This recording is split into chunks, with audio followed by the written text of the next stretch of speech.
It's finally here. I can't believe that we're actually a few days away from these guys stepping into the ring.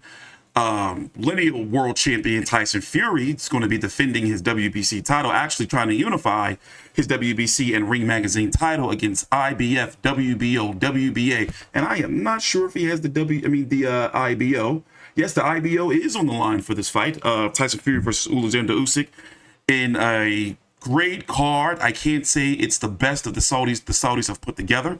The August the 3rd featuring Israel Madrimov and Terrence Crawford and Tim Tszyu versus Virgil Ortiz, Gerald Miller versus Andy Ruiz. That's going to be August the 3rd on DAZN and Sky Sports from LA in the BMO Stadium. So that's so far the best card they have ever put together. And remember, these are the same faction and guys that put together Fury versus Ngannou, Joshua versus Fury, had Deontay Wilder and Joshua on the same card, and they are now funding, we don't know in what capacity, the WBA. They have a partnership with them. Me personally, I'll be honest, I think they purchased the WBA behind the scenes, and now they are funding, if you haven't heard, the WBC. So it's clear to me that, well, as you can see right now, they pretty much own the heavyweight division. You're not getting a heavyweight fight unless you're with the Saudis. And as you can see what they're doing or trying to do with 154 pounds, trying to get all those belts tied up and own that division as well. So if you want to ask me, it's looking like they're after boxing. And it seems as though they have the money to do it with all the money they've been throwing around, getting Eddie Hearn, and Frank Warren, longtime rivals. I'm talking about all the way back to where Frank Warren used to be the rival promoter against Eddie Hearn's father, Barry Hearn, in the 90s. So to get them two to come together and all this money they're throwing around, I haven't been able to find the numbers no matter how hard I try. But we know Tyson Fury makes at least $20 million a fight, and that's the low end. Usyk makes at least $20 million a fight, low end. Wilder $20 million, Joshua $20 million. So as you can see, in the way they're stacking these cards, and just as I'm going to be playing here some clips in the background of the Grand Arrival that took place about 5 hours ago. And the Grand Arrival, for those who don't know, all the fighters are showing up. They do interviews, even though they've already been there, but it's an official arrival, a Grand Arrival. So now it is officially fight week. So here's the card. Let me give you the logistics first before we talk about the fight we're going to talk about here. The long-awaited rematch between former IBF cruiserweight champion Jai Opetaia of Australia versus the Latvian police officer Mairis Briedis, former unified champion and winner of the World Boxing Super Series. In fact, let me make sure. Yes, he was. No, he's never been. Yes, he was unified. He had the IBO and the WBC, but he's a former cruiserweight champion, but he's never unified. And also, he's fought Oleksandr Usyk and has flirted with a jump to the heavyweight division. So here's the card, or the fights, if you want me to be honest, that really matter. You're going to have Sergey Kovalev, who's at cruiserweight right now, taking on, what's this guy's name? A Robin Safar. You have Agit Kabayel taking on Frank Sanchez. Remember, Agit Kabayel had that big win over Oleksandr Usyk and a top prospect in the December Saudi card against Arsenbek Makhmudov. That was a really big fight at that time, very intriguing fight. You have Joe Cordina versus Anthony Cacace, and then you have Jai Opetaia taking on Mairis Briedis. Isaac Lowe's featured, Moses Itauma, Daniel Lappin, and for you guys over in Australia, here's the running order, or excuse me, the times for the US, UK, and Australia. So, for example, the card's going to be starting on Sunday, you guys, morning at 2 a.m. Australian Eastern Time. And the main event is not going to be starting until 8 p.m. you guys time on the eastern side of Australia. So you can say, and I remember I cover these cards and I know usually how they work. It's safe to say that you want to be looking out for Briedis and Opetaia to be in the ring somewhere around 6:45-ish, or the last fight to be ending. Because even though it says the main event ring walks are going to be 8 o'clock, trust me, it's probably going to be like 8:15. So it's going to be in Riyadh in Australia, funded by the Saudis, who, as I've talked about earlier, seem to be trying to take over boxing. They have been known to be somewhat of a nuisance in other sports like racing and golf, but the boxing community has embraced him. So let's jump into the details. Right here, you have Mairis Briedis, former champion. I'm starting with him first. 39 years old, and as me and Big J was talking about earlier, 39 is not that old in boxing. 28-2 with 20 KOs, 6'1". His last fight was in July against Opetaia of 2022. He'll be on a 22-month layoff. Opetaia, 24-0, 19-0, 28 years old. 24-0 with 19 KOs, 28 years old. He's had his jaw broken. As you can see here, I have it right here on the screen. Mandible broken in 2 different places, both sides. Drinking out of a straw for, what I believe Big J said, 4 months or so. And he's had 2 fights since then. So you can look at it from my side before I let Big J talk. Oh, by the way, his last fight was against Elizoro, in which he was stripped of his IBF title because Elizoro wasn't ranked, and Jordan Thompson was his return fight after 14 months in September 30th of 2023 after getting his jaw broken. So he's had 2 fights since fighting Briedis, and Briedis has had 0. So I guess the question is now, my personal opinion is, yes, Opetaia has got 2 straight stoppages. And, the first one he kind of played against his food against Jordan Thompson. Elizoro, he got him out of there clean in 1 round. So my question and my only concern is he's going in there against a guy who has shown that I can break your jaw and break your face when I feel like, because I'm going to be very honest. I don't think that Briedis took Opetaia seriously leading up to that fight. He's dressing up like Super Mario, making rap songs. I believe didn't he get a tattoo, Big J? Yeah, no, totally on his leg. Oh my God, whoring himself out for the Jake Paul fight. Like, I remember now, and then I'm thinking about it, I'm kind of disgusted that he was doing that shit. So, but here's the thing, he hasn't been fresh. So mentally, how is Opetaia going to be in there going in the ring against a guy who's broke their jaw? I can't think of any fights off the top of my head right now, but I've seen and remember in rematches where a fighter would go in or after an injury where they're apprehensive. So that's what I'm wondering about. Do I believe that Opetaia has the skill set to beat Briedis? He's going to have to box, keep boxing, keep moving, because he don't want to get caught and get his jaw broken again, because he knows it can happen. And the second half of that fight, when Briedis started to realize he was losing, he turned it up and started showing the champion that he was by pretty much damn near taking the whole lower half of Opetaia's face off. So he must be respected. Still a very dangerous fight for Opetaia, but I'm leaning toward Opetaia because of that activity and somewhat of the age of Briedis, but I'm not counting him out, except he does have the experience. So let's start. Opetaia, what's been going on with him, and how do you see the fight going for him? Oh, I think Opetaia will get over him. I wouldn't say easily, but I'll say that I think he'll get the UD. But then again, as we saw just last weekend, Lomachenko proved even after a year out of the ring and a pretty debilitating loss that he can come back bigger and better. And he dominated George for those 11 rounds and first person to stop George. So I'd say it's a clear 50-50 fight. Well, probably 55-45 in favour of Jai. But then again, Briedis hasn't fought in almost 2 years. Is pushing 40, and he could age a decade overnight, and Jai Opetaia could kick the living shit out of him. Yeah. So I really think I think Jai's going to, I'm pretty confident Jai will win. It's just a matter of whether it's a UD or Briedis ages a decade overnight and Jai just... Well, it wouldn't be an overnight. For a guy that age, that layoff can mean... A layoff can either be good for the body at that age, or it can be a disaster. Because that'll be 22 months. Briedis wasn't recovering from any injuries from that fight, so I think it would probably be debilitating because it's the old use it or lose it mentality. I mean, once you're pushing 40 and you're not being as active, you're coming up against a young man who's now in the thick of his prime at 28 years old, just completely destroyed the last 2 blokes he fought. Mind you, those guys shouldn't have been in the ring with Jai Opetaia, but, they were low-level competition. I think it's going to be a very, very interesting fight. And as I said, 55-45 in favour of Jai.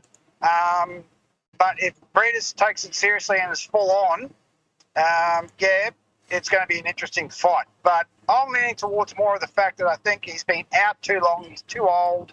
He's been, too inactive. And Jai's already beaten him once. So why wouldn't he be able to do it again? Do you think he's going to play it safe? I think it's in his best interest, and I think he's going to do it. I think he's going to box. I don't think he wants to get into that situation where, later on in life, because later on in the fight, he did slow a little bit, for Opetaia. He did really good, but then that's when he started getting caught, had his mouth open, got his jaw broken in 2 places. So I'm wondering, and remember, he's only had 5 rounds also in that 25 months. I mean, 5 rounds more than Briedis, clearly. But, I'm more concerned about Opetaia in there late with Briedis, because Briedis does have the power to get you out of there and the experience. So I think it's in his best bet to, just to play it safe and box. Use the skill set that he has that has made people look at him like, yo, not only can he knock you out, well, a lower level competition, but dude can move around. Was it you that compared him somewhat to, obviously, he's better than Joseph Hooney, despite them being in different weight classes, but it was you that compared him kind of to the style of that? Like the way, they move well for their size. Yeah, both of them move extremely well. So I think Jai moves a little bit better than Justice because they're on the same team. They're both the Tasman fighters. They spar all the time. I didn't know that. So they're both Tasman fighter, Mick Francis fighters. So I'd say they're very similar guys. Obviously, Jai is streets ahead of Justice because he's already been a world champion, on his way to be a 2-time world champion if he wins. Exactly. And I don't think Justice will ever be a world champion, to be honest with you. I just don't see it. Mm-hmm. We'll see what happens with him. There's rumours floating around that he might fight Dempsey McKean at one point. But once again, I'll believe it when I see it. Mm-hmm. So... what did you think about you remember more than me, but I remember we were raising a stink that we felt that behind the scene Briedis was making the fuss, trying to get step aside money, and that's the reason how Opetaia ended up being stripped, because now we look at it, they're fighting. Exactly, I remember that because Briedis kicked up a stink because he didn't get his title shot, but he got injured there at one point. Remember? Yeah, I remember. I remember that. He got injured at one point, so he has been recovering from an injury. They were going to fight, and then Briedis got injured, and then Jai took on the other bloke, Jordan Thompson, and then the IBF stripped him before that fight, which was complete bullshit. Briedis was going to fight some other bloke. Didn't the other bloke pull out or got injured or something? Yeah, something happened. I forgot his name. Was it Masternak? Yeah, I think so, because Masternak beat another Aussie, what was his name? Jason something. I can't remember. Another Aussie in Poland, I think it was. Yeah, I remember. For the right to fight Jai, and then Masternak, I think, was going to fight Briedis, but then pulled out through injury. And basically the whole thing was pointless.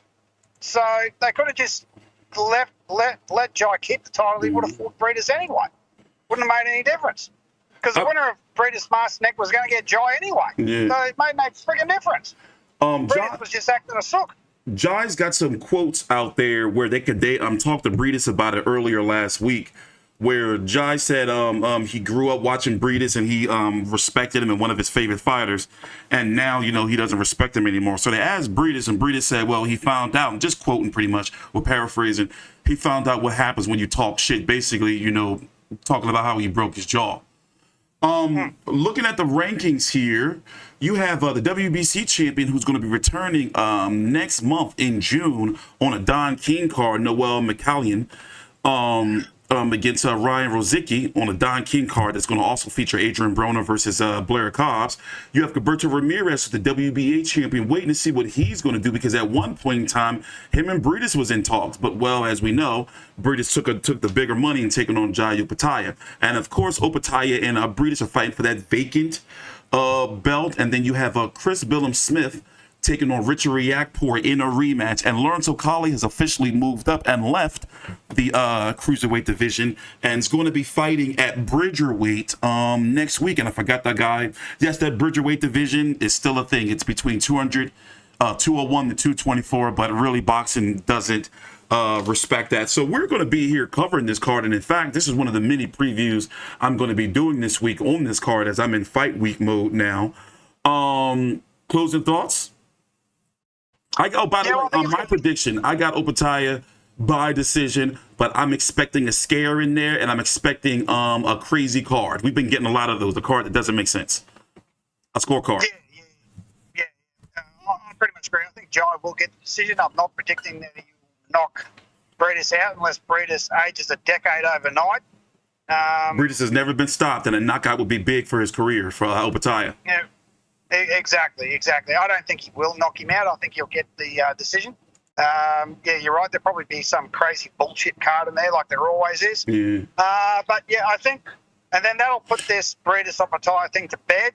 Yeah, we didn't talk about who's possibly next. Here's the politics. CBS. Yeah, CBS and Richard Reactpour, they are with Boxer, Sky Sports, and they have lent out a fighter before. I forgot who they lent out to the Saudis. So politically, it can happen. Gilberto Ramirez, a Golden Boy fighter, as you can see, for the right money, a Golden Boy fighter will fight for the Saudis as Virgil Ortiz is fighting Tim Tszyu. And you have Noel McCallion now. That's Don King. And Don King has been known over the years, even as of recently, to play hardball with his champions. And he's Don King's only champion right now. So Don King has been known to somewhat try to price his fighters out. And then you have Badu Jack, who is, I forgot which version of champion Badu Jack is. But I'm guessing the winner of Billum Smith Reactpour is the logical step for unification. Unless this fight is so good it warrants a third fight, but I doubt it. I'm sorry. If Jai wins, it's not going to be a third fight. Yeah, it's not going to be. It'll be 2-0 to Jai. Why would they do a third fight? Yeah, exactly. Not if it's exciting enough. Like, it has to be really compelling, but I don't think they're going to do it. So once again, this is a very long card for the boxing fans. It's going to be $25 on the DAZN, or $25 dollars for you guys over there in Australia, starting at 2 a.m. on Sunday morning, and it's not going to be ending until 8 p.m. Australian Eastern Time, your guys. And I'm telling you, the only fights to really look at, by the way, Sergey Kovalev is also on the card. Do not count him out as a potential Jai Opetaia opponent in the future. And he's not currently ranked right now, but you can expect that he'll be ranked after the fight. And if he gets ranked in the IBF, then you can possibly see Opetaia versus Kovalev. So I'm interested in that fight. I'm interested in Agit Kabayel versus Frank Sanchez, and Opetaia versus Briedies. And I got to be honest, the other fights are going to be good fights. They're good in their own way, but the main event and the Opetaia Briedies fight are the fights of the card. Real quick, because we're going to do a preview prediction, but just to give it a little bit of what we're going to be talking about. Who do you have for Fury Usyk? Fury, I think. I look at Fury, and he looks to be in good shape, but he also looks to be that he's dropped a bit of weight. That's my concern too. We're going to get into that in another video. Yeah, but go ahead, finish.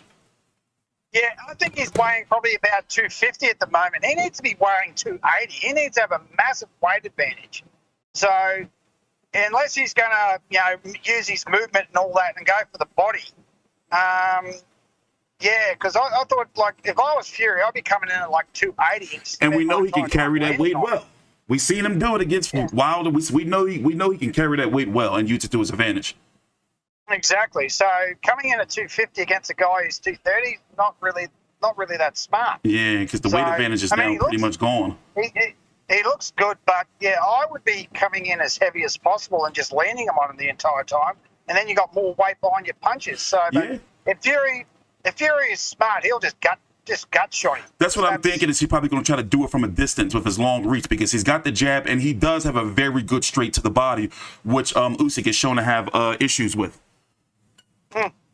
Exactly. He could do it from a distance, like Fury. So we'll see. But we are going to be doing an in-depth prediction on that fight. You can expect that within the next 24 hours or so. So with that being said, thanks for watching. Please subscribe. In the description box down below, you can find the links to both of our social medias. Mine's is TstreeT Controversy on Twitter, and Big J Old Make Big J. The links are right down below in the description box. Thanks for watching. Please subscribe, and we will be here with a live recap, post-fight press conference. It's going to be a long day on Saturday. And also just to give a quick plug to a Top Rank on ESPN, where this card is going to roll right into Emmanuel Navarrete versus Denis Berinchyk for the vacant 135-pound title. So very significant fight and very big weekend for boxing. By the end of the night, I am going to be trashed. Thanks for watching. Please subscribe.